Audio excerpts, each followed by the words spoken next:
Dream job ఆదిత్యతోనే సాధ్యం. Aditya degree colleges admissions open. For more information visit our website. ఉరుమురివి మంగళం మీద పడ్డట్టు రాష్ట్రంలో ఏ సంఘటన జరిగినా అది పవన్ కళ్యాణ్ మెడకు చుట్టే ప్రయత్నం వరుసగా జరుగుతుంది. తిరుపతిలో గోశాల సంఘటన తర్వాత మాజీ మంత్రి రోజా చేసిన వ్యాఖ్యలు మరొకసారి వివాదాస్పదంగా మారుతున్నాయి. గతంలో పాస్టర్ ప్రవీణ్ చనిపోయినటువంటి సందర్భంలో కూడా పవన్ కళ్యాణ్నే దోషిని చేసేటువంటి ప్రయత్నం జరిగింది. ఇప్పుడు మళ్ళీ గోశాల ఉదంతంలో కూడా పవన్ కళ్యాణ్ని ఆ ఉచ్చులోకి లాగే ప్రయత్నం జరుగుతుంది. దీనికి కారణం ఏంటి, అసలు రోజా చేసిన వ్యాఖ్యలు ఏంటి, ఒకసారి విశ్లేషించే ప్రయత్నం చేద్దాం. మనతో పాటు అనలిస్ట్ చందు శ్రీనివాస్ గారు. శ్రీనివాస్ గారు నమస్కారం అండి. ఏ సంఘటన జరిగినా కానీ అటు తిప్పి ఇటు తిప్పి సనాతన ధర్మ రక్షకుడు అని చెప్పి పవన్ కళ్యాణ్ గారు బ్యాన్ చుట్టే ప్రయత్నం జరుగుతుంది.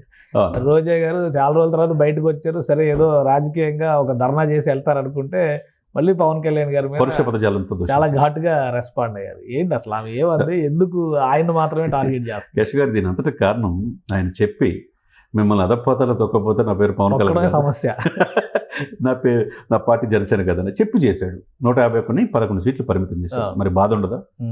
మరి ఆ సీట్లు ప్రధాన ప్రతిపక్ష హోదా కూడా లేకుండా చేసి ఆ పాత్ర కూడా ఆయన వహిస్తే బాధ ఉండదు. మరి తొక్కడం అంటే ఈ స్థాయిలో తొక్కడం. ఇక మూడోది, ఈయన రాజకీయాలకే పరిమితం అవుతాడు అనుకుంటే నేషనల్ లెవెల్లో ఢిల్లీలో పోయి కూర్చున్నాడు. ఇది బాధ అనిపిస్తుందా? 100 కోట్ల మంది హిందువులు ప్రతినిధిగా హిందూ సనాతన సాంప్రదాయం అనేది లేవనెత్తుకున్నాడు. బాధ అనిపించదా?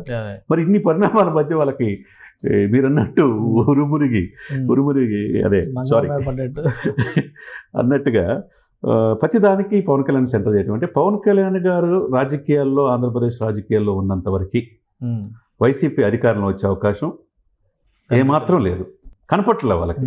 ఎందుకంటే ఉన్నాళ్ళు 21 మంది కార్పొరేటర్లు ఒంగోలు నుంచి వెళ్ళి బాలినేని శ్రీనివాసరెడ్డి ద్వారా జనసేనలో చేరారు. తిరుపతిలో 6 కార్పొరేటర్లు వెళ్ళిపోయారు.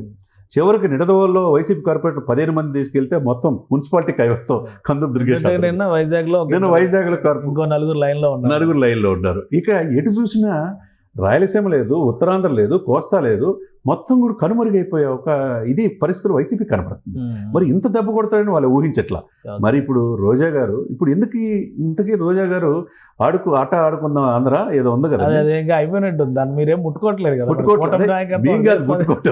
ప్రభుత్వం పట్టించుకోవట్లేదు. దాని ఎదుక స్కామ్ ఉందని చెప్పి ఎప్పటి నుంచో చెప్తున్నారు కదా, డే 1 నుంచి 100 కోట్లు 150 కోట్లు అన్నారు. అదే రోజా, అందుకే ఆమె మాట్లాడట్లేదు, బయటికి రావట్లేదు. ఈ రోజు బయటకు వచ్చి మాట్లాడింది. పవన్ కళ్యాణ్ గారు ఎందుకు వెళ్ళలేదు అంటే దానికి కూడా అదే లింక్ చేస్తారు. రోజా గారు వార్నింగ్ ఇటీవల పరిణామాలు అని కొడుకు విషయంలో కూడా జరిగింది. వెంకటేశ్వర ఉత్సవంతో పెట్టుకోవటమే అని అంటుంది. అసలు వెంకటేశ్వర ఉత్సవంతో పెట్టుకుంటే ఏందనేది వీళ్ళకి తెలిసినంత ఎవరు తెలియదు. ఈమె 45,000 ఓట్లతో మెజార్టీ నగర ప్రజలు నువ్వు కాదని చెప్పి అనుకున్నారు. ఈమె రంగులు వేసుకునే వాళ్ళు సినిమా అసలు కార్పొరేటర్ కూడా గెలవడని చెప్పి విమర్శించిన రోజా గారు తిరుపతిలో ఉండి మాట్లాడటం అంటే దెయ్యాదులు వేదాలు వల్లించినట్టుగా ఉంది. ఇవన్నీ కూడా చూస్తూ ఉంటే ప్రతిదానికి ఆయన్ని మార్క్ చేసినంత మాత్రం ఆయనకి గ్రాపేవి తగ్గదు. ఇక్కడ తిరుపతి తిరుమల పవిత్రమైన ప్లేస్లో ఏం జరుగుతుంది? హిందూ పరిరక్షకుడిగా మీరు జగన్మోహన్ రెడ్డి గారిని ప్రొజెక్ట్ చేసుకోవాలన్నా జనం నమ్మే పరిస్థితులు లేరు. మరి ఈ సిచ్యువేషన్స్లో ఏం చేయాలా? ఇప్పుడు అన్ని జిల్లాలు పోతూ ఉంటే ఇక తిరుపతిలో ఉన్న గురుమూర్తి ఎంపీ గారు కావచ్చు, లేకపోతే బొమ్మన కరుణాకర్ రెడ్డి కావచ్చు, చెవిరెడ్డి గారు కావచ్చు, వీళ్ళందరూ ఏది మాజీలు అయిపోయారు. ఒక వ్యక్తి ఎవరున్నారు ఇక అక్కడ కొద్ది గొప్ప గురుమూర్తి ఒకళ్ళు, తర్వాత పెద్దిరెడ్డి గారు, వీళ్ళే కనపడుతున్నారు. వీళ్ళందరూ కూడా లేదు, అవకాశం లేదు.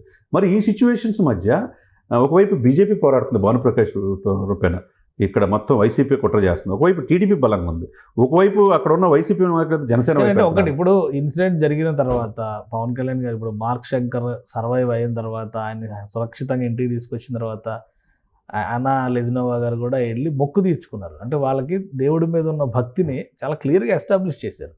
ఇందులో పవన్ కళ్యాణ్ గారికి శాపం, లేదంటే హెచ్చరిక, లేదా పవన్ కళ్యాణ్ గారు చేసిన తప్పుల వలన ఈ ప్రమాదం జరిగింది అనే విశ్లేషణ కొద్దిగా ఆసక్తికరంగా ఉంది. అసలు ఏంటి ఆ ఉద్దేశం ఏంటి? ఎందుకు దీన్ని కలిపి చెప్పే ప్రయత్నం చేశారు? ఏంటంటే ఇప్పుడు పాస్టర్ ప్రవీణ్ మృతి ఎందుకు జరిగింది అనేది అశోక్ కుమార్ రాజు గారు పూసకొచ్చినట్టు చెప్పారు. అది అప్రస్తుతం. దానికి పెద్ద చేసిన కేఏ పాల్ గారు, లేకపోతే ఇంకొకళ్ళు ఎవరు పాస్టర్ అజయ్ని అరెస్ట్ చేశారు, లింగం, లేకపోతే హర్షకుమార్, వీళ్ళంతా కూడా చివరి వరకు ప్రయత్నం చేస్తున్నారు. నిన్న హైకోర్టులో కూడా కేఏ పాల్ కూడా జరుగుతుంది. ఇవన్నీ కూడా సరే, ఇవన్నీ కూడా ఏంటంటే ఎక్కడో జరిగిన ఇన్సిడెంట్కి ఆయన ముడిపెట్టడం కాదు. 165 దేవాలయాల మీద గత 5 సంవత్సరాలు జరిగినప్పుడు అంతర్వేదులు రథం తగలబెట్టినప్పుడు పిచ్చోడు తగలబెట్టాడు అన్నారు. అప్పుడు ఏం మాట్లాడలేదు వీళ్ళంతా హిందూ ధర్మ పరిరక్షకులు. ఏమనాలి వీళ్ళని?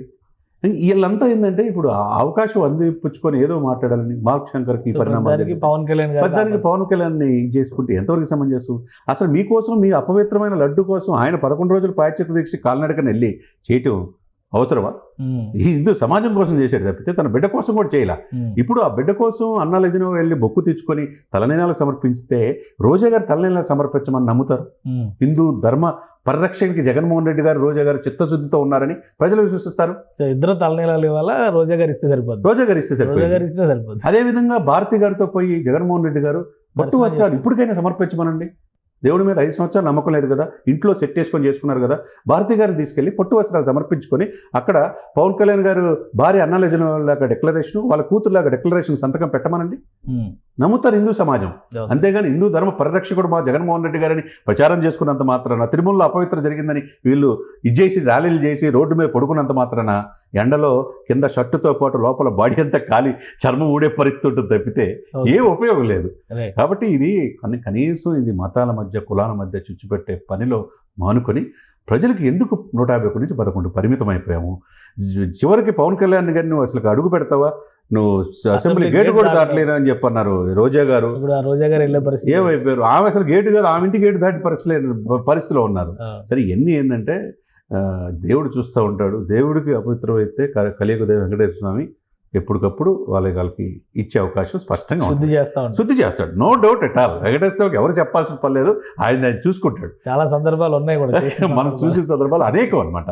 కాబట్టి పరమ పవిత్రమైన తిరుమల తిరుపతి ఆ దేవస్థానం మాటన ఈ రాజకీయాలు చేయటం వల్ల వాళ్ళకే లాస్ తప్పితే పవన్ కళ్యాణ్ గారు చంద్రబాబు నాయుడు గారికి పోయేది ఏమి ఉండదు. రైట్. ఇప్పుడు పవన్ కళ్యాణ్ గారు తిరుపతి పర్యటన రద్దు అవడానికి కేవలం ఆరోగ్య కారణాలే సార్. నిన్న 16th పనగారిగా వీళ్ళు 16th కమిషన్ వచ్చింది. పాపం చేతి నిండా సెలైన్ పెట్టుకొని వచ్చాడు సార్. అది కూడా నటన అంటే మీరు ఇంకా ఏమి నమ్మాలా? పాపం అప్పటికి వచ్చేసి మళ్ళా హైదరాబాద్ వచ్చేసాడు. ఆయన రెస్ట్ తీసుకోమని డాక్టర్లు చెప్పారు. మరి ఆ ఇది మధ్య ఈ రోజు వెళ్ళలేకపోవచ్చు వస్తున్న పరిస్థితి. ఈ రోజు కాకపోతే రేపు వెళ్ళకుండా ఎవరికి ఇవ్వకుండా ఏమున్నాడు ఆయన లెక్క సెటిల్ చేస్తాడు. గబ్బర్ సింగ్ లో ట్రీట్మెంట్ లాగా నిజ జీవితంలో రాజకీయ నాయకుడు అయిన తర్వాత ఎవరికి ఏంది విత్ ఎవిడెన్స్ తో సహా చూపిస్తాడు. ఇప్పటికే సరస్వతి భూముల్లో ఏం జరిగిందో చూపించాడు, అటవీ భూముల్లో సజ్జల రామకృష్ణారెడ్డి ఏం చేశారో చూపించాడు, పెద్దిరెడ్డి ఏం చేశారో చూపించారు. కాబట్టి ఇప్పుడు ఆ యొక్క హిందూ సనాతన కాపాడడానికి అందరికంటే ముందు పవన్ కళ్యాణ్ ఉంటారు. రోజా గారు ఏం భయపడాల్సిన అవసరం లేదు.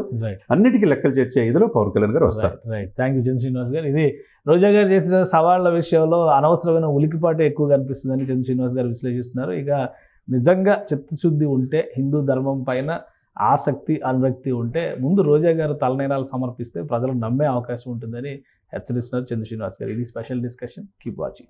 సుమన్ టీవీలో మీ పర్సనల్ అండ్ బిజినెస్ ప్రమోషన్స్ కోసం కింది నెంబర్కి కాంటాక్ట్ చేయండి.